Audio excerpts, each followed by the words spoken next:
Hello and welcome to another Science with Miss Hattersley video. Today we are going to hold a viscosity race and test how quickly different household liquids will flow down a tray. You will need a tray or a chopping board or a baking tray. A range of different kitchen liquids. Use mainly food ones because they're safe, and always check with a grown-up that it's okay to use them. I'm using ketchup, salad cream, pizza sauce, oil, apple jam, golden syrup. But you could also use things like yogurt, washing up liquid, ice cream sauce and honey, depending on what you have got in your kitchen cupboards. You'll want, if you can see over here, a couple of large books or bricks or blocks to make a ramp with. So I've made a ramp out with my tray. You're also going to need some cloth and kitchen roll to clear up with, and a spoon to measure out your liquid. So I've got my two large books in a tray, and I've put a baking tray underneath to catch any mess. I've marked with a whiteboard pen my start line and my finish line. You probably won't have a whiteboard pen at home, so you could cover your chopping board in paper and mark on that with a pencil, the start line and the finish line. The further apart your start and finish lines are, the longer it's going to take your liquids to reach the finish. As I discovered when I tried it with my salad cream, which took 36 minutes and 24 seconds to get from my start line to my finish line. So I've made a table to record my results in. I've got the liquid in one column and the time taken in the other. Because my salad cream took so long, I had to add in minutes where I'd put seconds. So to keep our investigation a fair test, it's important that we always use the ramp at the same angle and that we always use the same amount of liquid. So I have measured out using my measuring spoons, 15 millilitres or 1 tablespoon. I think that's about a good amount to use, but if you want to try it with a little bit less or a little bit more, you can, but keep it the same every time.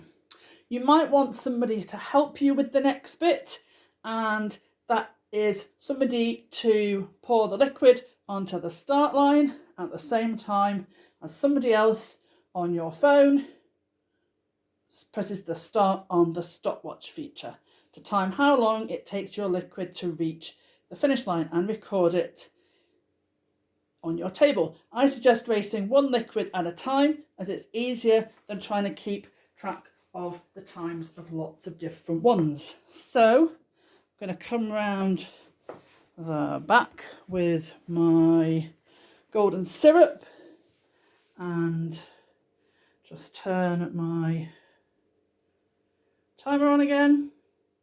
I'm going to put this on the start line and off we go. Wow, this is much quicker than the salad cream. It's already almost half the way down the tray, and I haven't yet, only just finished, so I say, pouring it onto my tray.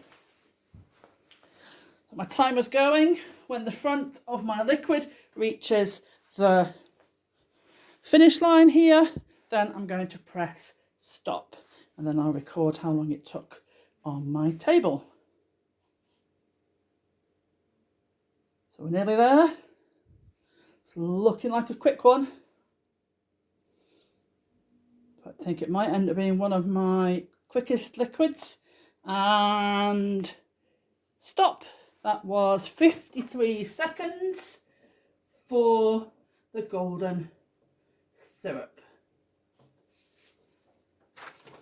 Okay, so we are just going to pause whilst I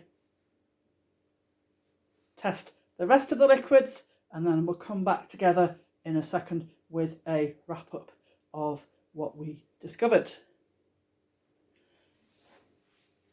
So now you have tested all of your liquids, have a look at your results, what can you see? Can you see a pattern? So which one was the quickest to travel down your ramp? For me, it was my oil, followed by the golden syrup. For you, it might have been something different. So liquids that are more viscous will take longer to reach the finish line. So what do we mean by viscous? So, not very clear because I've written on the back, but I will read what it says for you instead. So viscosity is the property of a liquid that describes how fast or slow it will flow. You can think of viscosity as how thick a liquid is. Usually a thin liquid like water will flow more quickly than a thick liquid like jam will. So don't forget to clear up any mess you've made. So I need to clear up my workstation, and look out for more science investigation videos. We would love to see any photos that you take of your investigations, and you can share them with your teachers, or you can share them on Twitter. If you're going to share them on Twitter, don't forget to tag me. That's at SL Hattersley, as well as at Parklands Leeds, and Mr. Dyson at Chris Dyson HT. And we look forward to seeing what you get up to.